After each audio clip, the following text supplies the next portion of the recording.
I just had to let you know you're. She a happy baby, she a happy baby.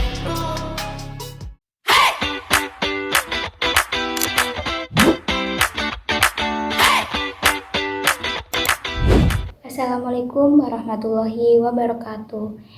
Kepada yang terhormat Bapak Teddy Susanto MT selaku dosen pengampu mata kuliah pemrograman web lanjut. Perkenalkan, nama saya Siti Mai Faulan dengan NIM 230511064 dari kelas TI 23B, program studi S1 Teknik Informatika, Universitas Muhammadiyah Cirebon. Pada kesempatan kali ini, saya akan mendemonstrasikan aplikasi tugas besar yang telah saya rancang dan kembangkan, yaitu aplikasi SIPK, Sistem Manajemen, Pelayanan, dan Pemesanan Toko Kue, yaitu aplikasi toko kue yang saya buat, yaitu toko kue pada Doyan Cake. Nah, aplikasi berbasis web ini saya bangun menggunakan framework Laravel, PHP, dan MySQL dengan environment Laragon. Tujuan dari aplikasi SIPK ini adalah untuk mengotomatisasi alur kerja operasional toko, mulai dari pemesanan mandiri oleh pelanggan, pencatatan transaksi yang terintegrasi oleh kasir, hingga pemantauan statistik pendapatan oleh pemilik toko. Manfaat utama aplikasi ini meliputi yang pertama yaitu efisiensi kerja, mengurangi input manual, dan meminimalisir kesalahan pencatatan. Kedua yaitu akurasi stok, sinkronisasi stok otomatis setiap transaksi berstatus selesai atau setiap transaksi sudah dilakukan pembayaran. Yang ketiga yaitu kenyamanan. Pelanggan dapat melakukan kustomisasi kue melalui catatan khusus dan memantau status pesanannya secara real-time. Dan yang terakhir yaitu pelaporan, memudahkan audit keuangan melalui statistik penjualan harian dan bulanan. Selanjutnya akan saya jelaskan yaitu rancangan IRD yang saya buat. Nah, aplikasi SIPK menggunakan arsitektur basis data relasional yang dirancang untuk memastikan integritas data dan efisiensi akses. Database yang saya buat yaitu namanya DB Toko Kue, terdiri dari beberapa entitas utama yang saling berinteraksi. Contohnya pada gambar yang ini. Nah, deskripsi entitas tabel berikut adalah peran dari setiap tabel dalam arsitektur sistem, akan saya jelaskan. Nah, yang pertama yang ini, tabel user. Nah, tabel user ini adalah tabel pusat autentikasi yang menyimpan kredensial login, yaitu berisi username, password, dan role. Nah, role ini terdiri dari admin, yaitu admin adalah owner tokonya, dan yang kedua yaitu role-nya adalah kasir, dan yang terakhir yaitu user atau pelanggan. Yaitu ada 3 role. Nah, yang entitas kedua ini ada yaitu entitas kasir dan pelanggan. Nah, pada tabel ini adalah tabel profil yang menyimpan detail informasi personal, berfungsi sebagai perpanjangan dari tabel user untuk memisahkan data autentikasi dan data personal. Jadi nanti data dari tabel kasir dan pelanggan ini untuk data di profil mereka. Lalu ada tabel kategori dan produk, tabel manajemen katalog. Ini nanti tabel kategori dan tabel produk ini akan dijadikan satu berelasi ke tabel manajemen katalog. Nah, kategori mengelompokkan produk, sedangkan produk menyimpan detail kue, berisi nama kuenya, harganya, stoknya, dan deskripsinya. Dan ada juga entitas tabel transaksi dan detail transaksi. Tabel inti operasional, yaitu transaksi mencatat header pesanan, sementara detail transaksi menyimpan rincian item. Contohnya itu kue yang dibeli, jumlahnya itu berapa, catatan khususnya, dan juga subtotalnya. Dan juga ada pembayaran. Nah, tabel entitas pembayaran ini adalah tabel yang mencatat bukti transaksi, yaitu berisi metode pembayaran dan status pelunasan dan juga total bayarnya. Dan juga yang terakhir adalah entitas pendapatan kasir, yaitu tabel log khusus untuk mencatat performa keuangan per kasir untuk kebutuhan audit harian atau bulanan, atau termasuknya ke laporan. Oke, nah dari setiap entitas ini pastinya mempunyai relasi masing-masing. Nah, relasi antar tabelnya ini berdasarkan diagram IRD tersebut adalah Yang pertama yaitu relasi one to one atau satu ke satu. Nah, contohnya itu pada tabel user ke pelanggan dan juga ke tabel kasir. Jadi, setiap akun user dikaitkan secara eksklusif dengan satu profil entitas, yaitu pelanggan atau kasir. Penggunaan user ID sebagai foreign key yang bersifat unik memastikan setiap user hanya bisa memiliki satu profil. Jadi, untuk di data profilnya. Lalu, transaksi ke pembayaran. Jadi, setiap transaksi memiliki satu catatan pembayaran yang spesifik. Meskipun diimplementasikan dengan foreign key pada tabel pembayaran, kolom transaksi ID diberikan unique constraint agar relasi tetap bersifat satu ke satu atau one to one. Memastikan satu transaksi hanya memiliki tepat satu data pembayaran. Lalu, ada relasi one to many atau satu ke banyak. Contohnya itu entitas tabel kategori ke produk. Jadi, satu kategori kue dapat memiliki banyak daftar produk kue. Dan juga ada tabel entitas pelanggan ke transaksi. Ini relasinya satu ke banyak, yaitu seorang pelanggan dapat melakukan banyak transaksi pemesanan dalam kurun waktu yang berbeda-beda. Dan juga ada antara entitas kasir ke tabel entitas transaksi, yaitu relasinya satu ke banyak. Jadi, satu kasir dapat menangani banyak transaksi pesanan pelanggan. Dan juga entitas antara relasi tabel transaksi dengan tabel detail transaksi, yaitu relasinya satu ke banyak. Jadi, satu ID transaksi memiliki banyak rincian item kue yang dibeli. Oke.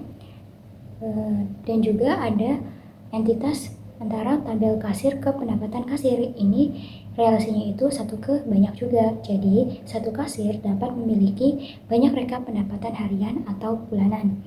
Dan yang terakhir antara relasi many to many, yaitu banyak ke banyak. Jadi, yang relasinya banyak ke banyak itu adalah dari tabel transaksi ke tabel produk. Jadi, dijembatani oleh detail transaksi. Hubungan antara transaksi dan produk dijembatani oleh detail transaksi. Jadi, tabel ini berfungsi sebagai tabel perantara yang menyimpan jumlah quality atau jumlah dan subtotal per item, sehingga memungkinkan banyak produk berbeda dalam satu transaksi dan satu produk dapat terjual berkali-kali di transaksi yang berbeda. Jadi, logika arsitektur database struktur ini dirancang dengan pendekatan foreign key constraint dan cascade delete, yaitu misalnya jika data pada tabel user dihapus, maka data profil di pelanggan atau di kasir akan ikut terhapus secara otomatis. Cascade delete namanya adalah cascade delete. Nah, sehingga tidak meninggalkan data sampah atau orphan record di database. Selain itu, penggunaan tipe dan enum pada kolom seperti status pesanan dan rule bertujuan untuk membatasi nilai input agar tidak konsisten sesuai aturan bisnis sistem. Oke, selanjutnya akan saya jelaskan peran dan hak akses pada aplikasi toko kue yang saya buat, yaitu ada 3 peran. Yang pertama adalah admin. Admin memiliki kewenangan penuh untuk melakukan operasi CRUD, yaitu create, read, update, dan delete pada seluruh data produk, kategori, data staf kasir, hingga memantau laporan pendapatan sistem secara menyeluruh. Dan peran kedua yaitu adalah kasir. Kasir ini memiliki hak akses untuk mengelola katalog produk, memproses status pesanan pelanggan, mencatat pembayaran, serta mengelola laporan pendapatan atas shift kerjanya sendiri. Yang ketiga yaitu adalah peran pelanggan atau user, memiliki hak akses untuk melakukan pemesanan mandiri melalui katalog produk. Jadi, misalkan di menu katalog produk nanti si pelanggan ini melakukan pemesanan dan menambahkan catatan khusus pada pesanan tersebut, lalu melakukan konfirmasi pembayaran dan melihat riwayat transaksi pribadinya sendiri. Nah, saat kita ingin jalankan aplikasi, jangan lupa kita nyalakan PHP Artisan Server. Akan otomatis menghasilkan link aplikasinya. Lalu kita copy linknya dan kita salin ke browser. Dan ini adalah halaman utama aplikasi yang saya buat atau halaman landing page-nya. Sini kita bisa scroll ke bawah. Nah, di sini menampilkan bagian fitur-fitur utama pada aplikasi ini. Lalu di sini juga menampilkan menu-menu varian bestseller pada toko doyan cake ini. Di bagian bawah ini adalah informasi kontak resmi tokonya. Saat kita klik nomor WhatsApp ini akan diarahkan ke bagian WhatsApp dan kita akan diarahkan japri ke nomor WhatsApp tersebut. Saat kita klik akun Azhar Safira, akan otomatis kita masuk ke akun Instagram owner pada toko doyan cake ini. Nah, ini saya masukkan akun resmi doyan cake ya, sebentar. Nah, ini adalah akun Instagram resminya. Kalian boleh order ya, ini adalah akun Instagramnya, lokasinya ada di Desa Bakunglor, yaitu bernama Toko Doyan Cake. Dan kita juga bisa mengirim ke akun Gmailnya. Dan di sini juga ada lokasi alamatnya. Saat kita klik petunjuk root, akan diarahkan ke lokasi alamatnya. Nah, kita klik aja. Dan ini adalah halaman lokasinya. Ini kita bisa lihat ke Google Maps dan ini lokasinya ada di Desa Bakunglor ya, teman-teman. Oke, ini adalah halaman utama aplikasinya. Kita bisa mengatur dengan sesuai kenyamanan kita, mau temanya gelap atau temanya terang. Kita misal mau ingin temanya terang. Kita klik fitur utama, akan diarahkan otomatis ke bagian fitur utama aplikasinya. Saat kita klik koleksi, akan diarahkan ke bagian koleksi atau menu-menu varian bestseller pada toko ini. Saat kita klik masuk, akan diarahkan ke bagian halaman login. Lalu saat kita kembali, akan diarahkan kembali ke bagian landing page. Saat kita klik daftar, akan diarahkan ke bagian registrasi akun. Pada bagian registrasi akun ini, yaitu khusus hanya untuk pelanggan dan juga kasir. Saat kita melakukan registrasi, akan otomatis kita masuk ke bagian profil kita. Oke, kita kembali. Nah, akan diarahkan kembali ke halaman landing page. Misal kita langsung klik pesan sekarang, akan diarahkan ke bagian halaman login. Nah, di sini juga halaman login kita bisa mengatur sesuai dengan kenyamanan kita. Misalnya mau mengatur temanya gelap atau temanya terang. Oke, kita misalkan temanya gelap. Atau kita mau daftar akun dulu ya. Misal kita mau daftar akun. Oke, kita juga bisa mengatur mau temanya gelap atau tema terang. Kita pilih tema gelap ya. Kita misalkan mau daftar sebagai pelanggan, ingin melakukan pemesanan kue ya. Misal saya masukkan nama pelanggannya itu adalah Mae Paulan ya. Lalu username-nya adalah pelanggan 3. Nomor teleponnya kita masukkan. Nomor telepon kita untuk bisa dihubungi oleh si admin atau si kasir. Jenis kelaminnya perempuan. Alamatnya Jalan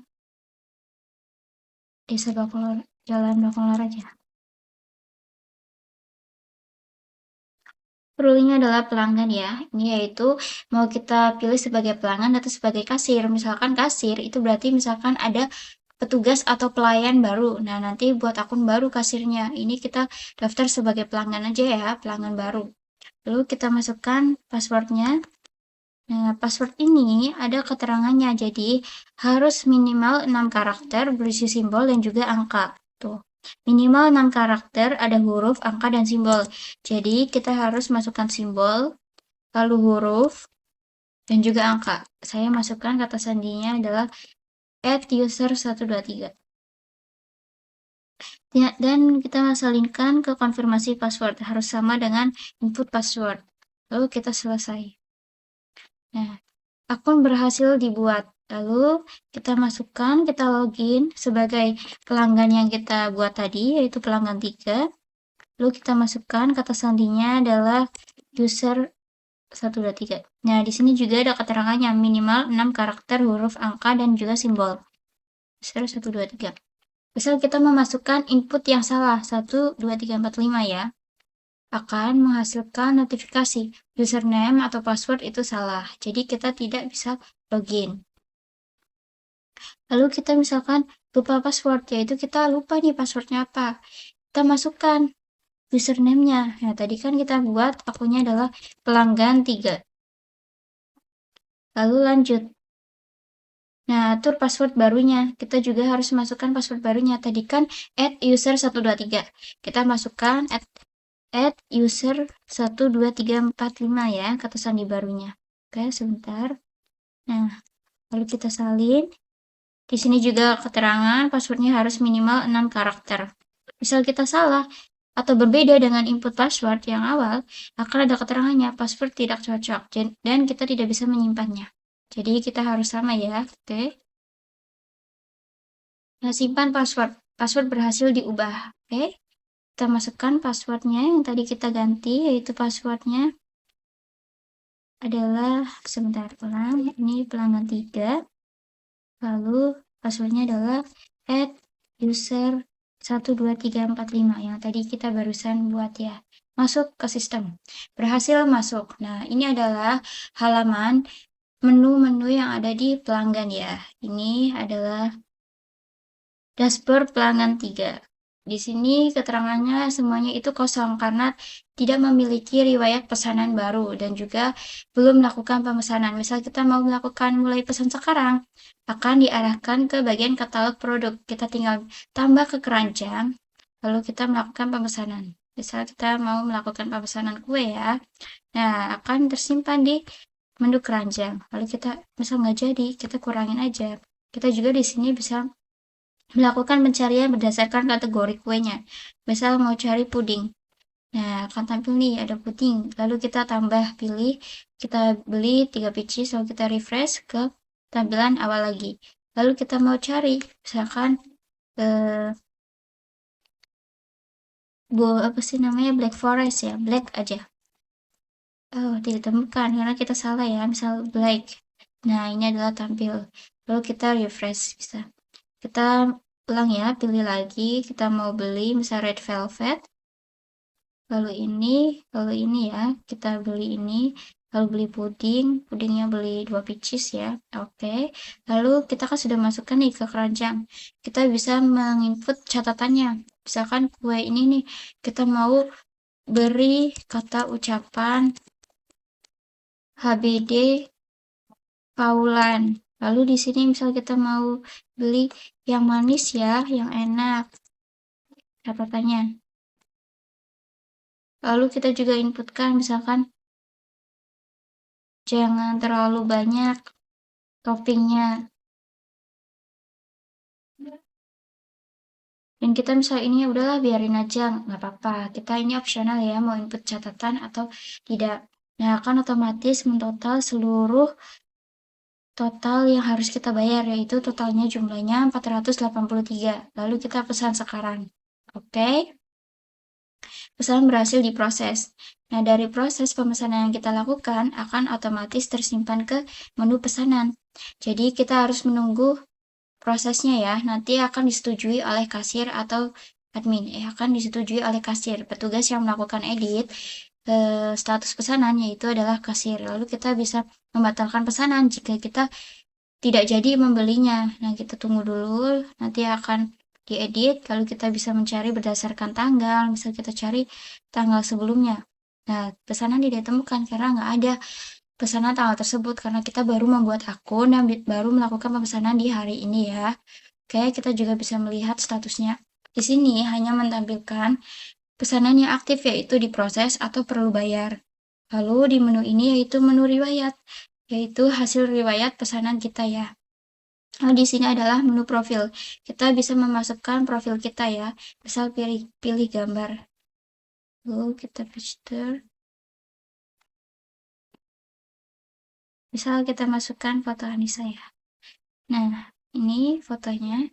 Lalu kita kan otomatis nih tampil fotonya ya di sini, oke. Lalu kita juga bisa edit passwordnya, edit profilnya ya. Di sini kita bisa edit profilnya, misal Jalan Bakunglor 08 misal, lalu simpan perubahan. Di sini akan berubah. Jadinya di Jalan Bakunglor 08. Kita juga bisa mengganti passwordnya. Misal kita ingin mengganti password ya, oke. Kita close, lalu kita keluar ya, logout. Lalu keluar, kita login sebagai kasir ya. Itu saya sudah buat nama kasirnya adalah akunnya, username-nya kasir Maifa. lalu kata sandinya adalah kasir 123. Lalu kita masuk ke sistem. Berhasil masuk. Nah, ini adalah halaman dashboard menu kasir ya. Di sini menampilkan riwayat transaksi terbaru oleh kasir ya pada hari ini. Dan di sini ada total transaksi yang dilakukan oleh kasir tersebut dan ada pendapatan bulan ini dan pesanan yang harus diproses, yaitu ada dua pesanan yang statusnya proses. Dan di sini menampilkan status-status pesanan. Yang dibatalkan ada 1, yang diproses ada 2, perlu bayar ada 2, selesai juga ada 1, dan di sini ada grafik pendapatan bulanannya. Nah, kita bisa lihat pendapatannya. Bulan Juni yaitu ada 100.000, Julinya menghasilkan 200.000. Kita misalkan klik transaksi, akan otomatis ke menu transaksi. Di sini, di data transaksi yaitu menampilkan status yang perlu diproses dan perlu dibayar. Jadi nanti si admin si kasir ini melakukan edit status terlebih dahulu, lalu misalkan perlu dibayar akan menginput pembayaran di sini ya. Misalkan tadi kan kita baru melakukan pemesanan yaitu atas nama My Faulan ya, tadi melakukan pemesanan. Nah, kita edit nih statusnya menjadi dari diproses menjadi perlu bayar. Oke, lalu kita simpan. Nah, saat ini diubah perlu bayar, nanti si pelanggan itu melihat statusnya, oh ini perlu dibayar, berarti si pesanannya udah diproses. Nanti si pelanggan masuk nih, atau datang ke tokonya langsung, lalu menginputkan pembayaran. Lalu si kasirnya ini menginput pembayarannya saat si pelanggan sudah datang. Lalu kita mau input misalkan pembayarannya guys, akan di sini menginput pembayaran uang diterimanya. Yaitu ini kan totalnya 483, kita tinggal inputkan. Misalkan metodenya adalah QRIS, akan menampilkan tampilan QRIS-nya. Jadi nanti misalkan si pelanggannya ini melakukan pembayaran QRIS, dia sudah bayar nih. Nanti tinggal verifikasi pembayarannya saja. Misalkan ini kita pilihnya metodenya cash aja ya. Kita masukkan uang diterimanya. Uang diterimanya totalnya itu bayarnya adalah 500.000. Nanti akan otomatis menghitung uang yang diterima atau uang bayarnya adalah 500.000, sedangkan totalnya itu 483, yaitu maka kembaliannya 17.000. Lalu kita bayar sekarang. Akan otomatis menghasilkan struknya. Nah, ini adalah tampilan struknya. Lalu kita bisa lihat atau cetak struknya secara langsung. Lalu kita print nantinya. Nah, ini adalah tampilan hasil struknya ya. Oke, lalu kita selesai. Akan otomatis merefresh. Nah, kita misalkan bisa lihat nih, pilih status berdasarkan yang kita pilih. Misal diproses, akan menampilkan data yang perlu diproses dan perlu dibayar juga. Lalu kita refresh, akan menampilkan data seluruhnya. Lalu kita menginputkan pencarian kata N atau P. Akan menampilkan data yang ada huruf P-nya. Misalkan MAE. Nah, kan nggak ada. Maka data transaksi tidak ditemukan. Oke, seperti itu. Di sini juga si kasir bisa menambah transaksi secara manual. Misalkan si pelanggan ini tidak melakukan pemesanan lewat aplikasi, yaitu lewat secara langsung. Tinggal kita pilih aja, misalkan ini pelanggan yang sudah daftar ya, hanya khusus untuk pelanggan yang sudah daftar. Misalkan si My Pelanggan. Lalu pemilih produk, tinggal tambah produk. Tinggal kita pilih mau pesan apa dia, misal pizza, lalu ininya pesan nastar, dan dia mau berapa pieces, misalkan ininya nastarnya 4, pizzanya ada 3, lalu bisa input catatan. Misalkan nggak perlu, ya udah nggak perlu, kita simpan transaksi, lalu oke. Akan menambah di sini juga hasil pesanannya, lalu kita edit nantinya, lalu kita perlu bayar lagi seperti itu. Di sini adalah data transaksi yang aktif, dan kita bisa lihat detailnya. Lihat detail pemesanannya. Tuh, ini ya. Dan dari hasil yang kita sudah proses pembayaran, oke, kita proses misalkan ini pilih metodenya QRIS ya. Bayar sekarang, misalkan dia sudah melakukan pembayaran lewat QRIS. Nah, kita cetak struknya juga. Oke. Lalu kita nanti print, lalu kita cancel ya, akan selesai, akan tersimpan di menu riwayat yang dilakukan oleh si kasir ini. Nah, kita bisa lihat riwayatnya. Lihat struknya. Dari hasil struk yang tadi akan tersimpan juga di hasil riwayat ini. Oke. Lalu kita juga bisa melihat data yang dibatalkan oleh pelanggan atau si kasir yang membatalkan. Maka statusnya dibatalkan, tidak bisa melihat struk ya. Di sini di riwayat transaksi yaitu menampilkan pesanan yang statusnya selesai atau dibatalkan. Kita juga bisa melakukan pencarian juga. Oke. Di sini si kasir bisa melihat detail data-data produk yang tersedia ya. Kita bisa melihat detailnya. Oh, ini yaitu detail produknya namanya ini, kategorinya ini, harganya segini, stoknya ada segini. Si kasir bisa melihatnya dan bisa mencari produknya. Misal D. Lalu kita cari. Nah, menampilkan data-data yang ada huruf D-nya. Lalu kita refresh. Itu menampilkan seluruh datanya. Kita juga bisa memilih berdasarkan kategori. Oke, lalu kita refresh. Dan di sini, di menu pelanggan, yaitu menampilkan data-data pelanggan, yaitu dari bagian yang saat si pelanggan melakukan registrasi akan otomatis masuk ke menu data pelanggan. Si kasir ini hanya bisa melihat detailnya ya. Oke, seperti ini. Dan bisa melakukan pencarian pelanggannya, misalkan N. Akan menampilkan seluruhnya, misalkan my. Sebentar. Nah, akan menampilkan data yang bernama my. Lalu kita refresh, akan menampilkan seluruh data. Dan di menu pendapatan, ini adalah menampilkan pendapatan yang dilakukan oleh kasir ini. Nah, pada total bulan ini yaitu totalnya 533, total keseluruhannya 533. Nanti akan otomatis misalkan bulan sebelumnya itu 700, nanti kita jumlahkan aja nanti total keseluruhannya seberapa, seperti itu. Nah, ini adalah rekap otomatis, yaitu baru rekap harian. Lalu kita bisa lihat rekap bulanan. Nah, belum ada karena ini baru memiliki rekap harian. Oke, lalu kita pencarian misalkan input aja ya. Misal hari. Nah, H tidak ada. Oke, jadi ini sesuai dengan ID atau keterangannya. Misalkan otomatis. Nah, akan menampilkan jadi sesuai dengan input ID atau keterangannya. Kita juga bisa lihat detailnya. Tampilan detail pendapatannya seperti ini. Kita juga bisa mengekspor hasil pendapatannya ke dalam bentuk Excel. Oke, kita open filenya.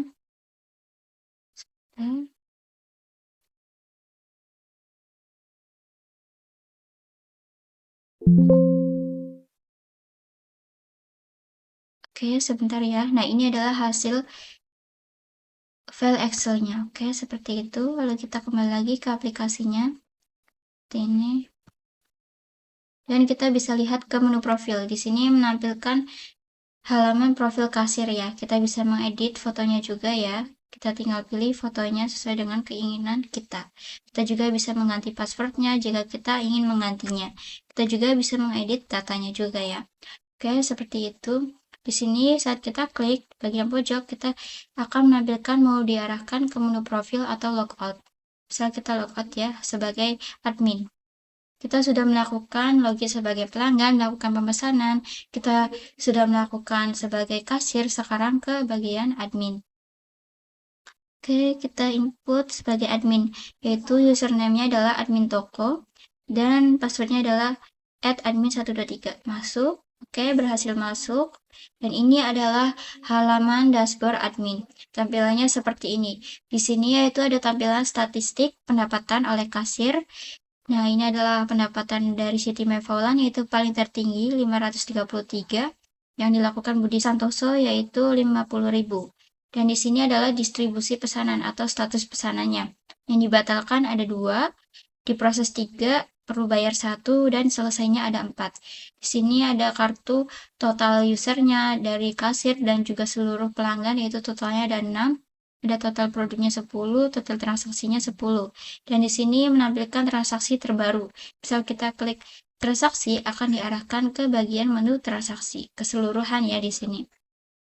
Di sini si admin melakukan proses master data ya, master data dari data produk, kategori, pelanggan, dan juga kasir. Di sini si admin bisa melakukan tambah produk baru. Nah, di sini nanti tinggal menambahkan produk baru. Misalkan kita masukkan fotonya kue putu ya. Lalu kita masukkan nama kuenya yaitu kue putu. Lalu kategorinya misalkan cookies aja ya. Harganya misalkan 15.000. Lalu stoknya itu ada 25. Oke, misal kita nggak jadi, kita bisa hapus. Lalu kita tambah lagi, pilih fotonya ya. Oke, kita masukkan lagi, lalu kita simpan. Nah, produk berhasil ditambahkan akan tampil. Ini adalah hasil data yang baru kita tambahkan. Lalu kita bisa melihat detailnya, tampilannya seperti ini. Lalu kita juga bisa mengeditnya. Misalkan kita mengedit stoknya ya, dari 25 jadi 50 pieces. Kita juga bisa mengupdate foto kuenya. Nah, oke, kita update.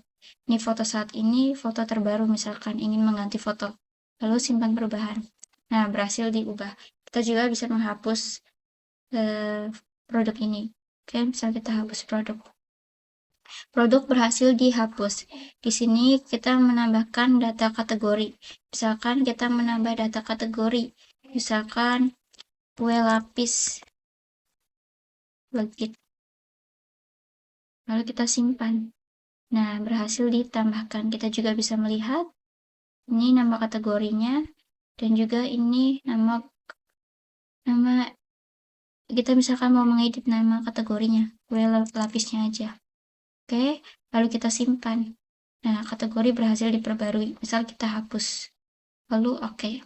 Jadi, data kategori ini yaitu untuk melengkapi saat kita menambahkan produk. Jadi, ini produknya termasuk kategori apa, seperti itu.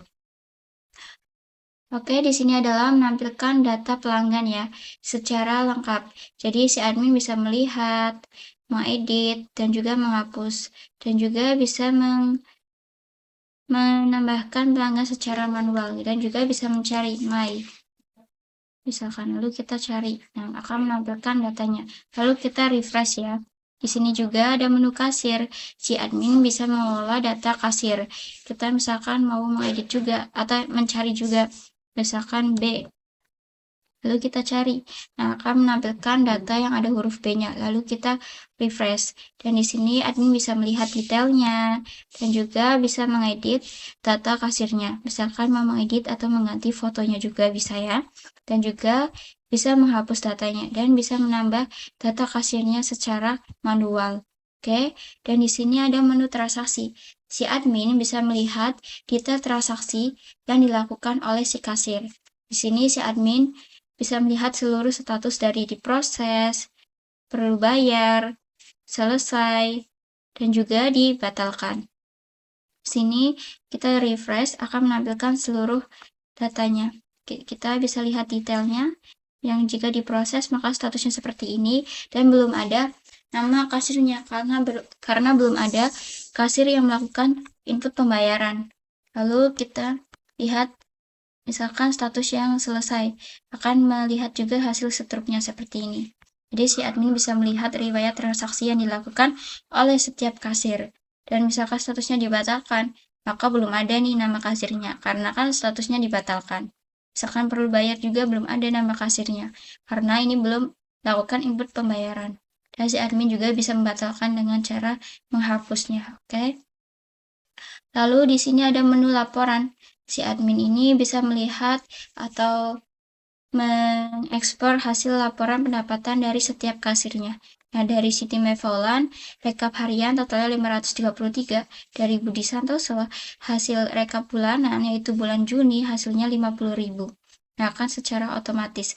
Saat kita misalkan si kasir ini hari ini melakukan transaksi lagi, akan otomatis di sini totalnya bertambah seperti itu. Tapi keterangannya tetap di tanggal ini karena dia melakukan transaksinya di hari ini. Kita lihat detailnya juga dan kita bisa menghapusnya. Dan juga bisa mengekspor ke dalam bentuk file Excel juga. Dan di sini ada menu profil. Ini adalah halaman menu profil admin. Di sini hanya bisa mengganti password admin saja ya. Misalkan kita mau mengganti passwordnya, bisa di sini. Dan di sini saat kita klik bisa diarahkan ke menu profil atau ke logout ya.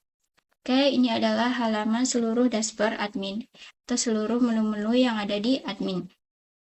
Admin ini adalah pemilik tokonya ya, jadi bisa mengelola seluruh datanya. Misal kita logout, masuk lagi ke pelanggan, yaitu kita melihat nih hasil riwayat yang sudah diproses pembayarannya dari data pelanggan yang kita daftar tadi, yaitu pelanggan 3.